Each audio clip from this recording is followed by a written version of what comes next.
There is one place where we're seeing climate change unfold faster than anywhere else on Earth. Here. In fact, temperatures in the Arctic and Boreal regions are rising nearly 4 times as fast as those in the mid-latitudes. That's why NASA has teamed up with local partners to better understand the vulnerability and resilience of these ecosystems, while also gathering valuable data that will help future Earth-observing satellites. From space, air, and on the ground, we'll see how scientists are piecing together the story of the Arctic, from how it is changing to what that means for our planet. Because as they say, what happens in the Arctic doesn't stay in the Arctic.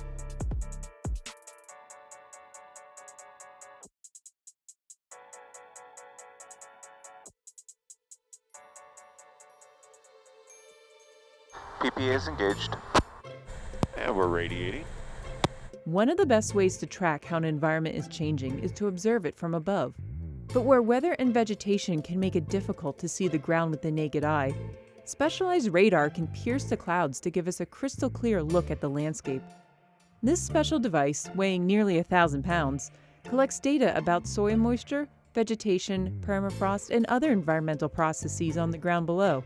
In fact, it's so precise that NASA developed a special system for pilots to fly the exact same flight path year after year to get an accurate reading as to how a landscape is changing over time. So with the airborne data, we can target exactly where we want to go and exactly when we want to go there, and we get very high resolution data, so we can have a really clear picture of what's on the ground. That's Dr. Liz Hoy, senior scientist for NASA's ABOVE mission.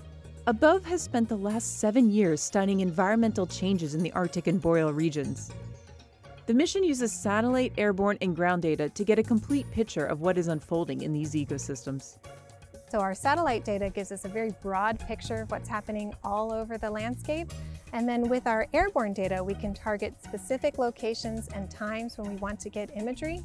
And then we can compare both our satellite and our airborne data with what's happening on the ground when we have teams actually out on the ground making measurements. And putting all that together is really where we get a lot of the power of what we're able to study. And it all gets put together in Alaska. On the ground, these large dishes are used to communicate with NASA's Earth-observing satellites. Here, the data is downloaded and made public, which helps scientists connect the dots between what we see from space and on the ground. But why are these dishes in Alaska? So the reason why a station like ASF is built in Alaska is because Earth-observing satellites, if you think of their orbits, they converge in the polar regions. So in Alaska, we can see the same satellite more often than in the lower 48. In fact, this facility is in the perfect position to receive data from one of NASA's latest Earth-observing missions. NISAR is an upcoming satellite that will be launched by NASA in collaboration with the Indian Space Research Organization. It will use radar similar to what is flown on NASA airborne missions, like for ABOVE, to measure fine, centimeter-scale changes in Earth's surface. What's interesting and unique about NISAR is that it's going to cover the globe regularly every 12 days. And it's going to do it at a wavelength or frequency range, so-called L-band frequencies, that are very useful for doing Earth observation. L-band will allow us to study ecosystems changes and deformations of the Earth's surface with higher accuracy and better spatial coverage than we can with current systems in space. And in the Arctic, some of the most pronounced environmental changes satellites can observe are happening right down the road. And it all starts with this stuff. Permafrost is frozen earth, be it ice, soil, or even organic material that has been frozen for 2 or more years. Most of Alaska and northern Canada has permafrost beneath a thin, active layer of soil. Problem is, when permafrost does thaw, it can wreak havoc on infrastructure and upend ecosystems. Not all permafrost contains ice, but here in interior Alaska, we have frozen soils with massive amounts of ice. There are very large ice wedges as big as garages. And so when that ice melts, the ground surface collapses and the sinkholes can fill with water. When that happens, new little ponds form, thermokarst ponds. And as thermokarst ponds form, microbes in the soil feast on the newly thawed organic material, releasing methane into the atmosphere, an extremely potent and flammable greenhouse gas.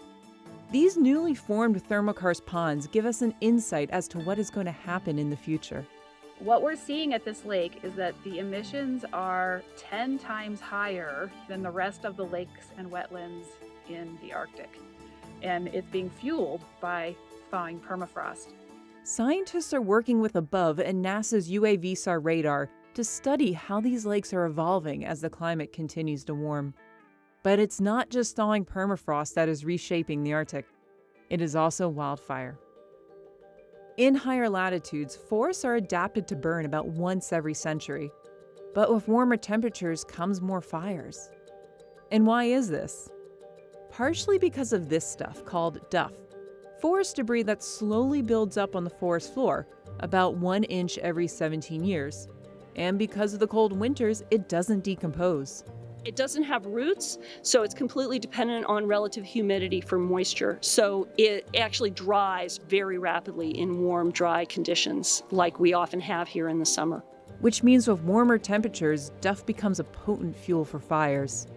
Most Alaskans are vulnerable to wildland fire, and with climate change, it seems that the imprint on the landscape is growing, and so more and more communities are vulnerable. When a wildfire comes through, what we're really seeing is it's not just the trees that are burning, but it's the soil layer that's burning as well. And so when that fire comes through and it burns that soil layer, it's like you're taking off the lid of a cooler where everything is frozen below. And so as that soil comes off, then we start to see the ground start to thaw, and permafrost is thawing there. And so as we see those changes happening, we're actually creating more climate change over time. So wildfires are releasing carbon gases into the atmosphere, and then as permafrost thaws, it too is releasing carbon gases into the air, which then can create warmer conditions, which can allow for more wildfire and more thaw.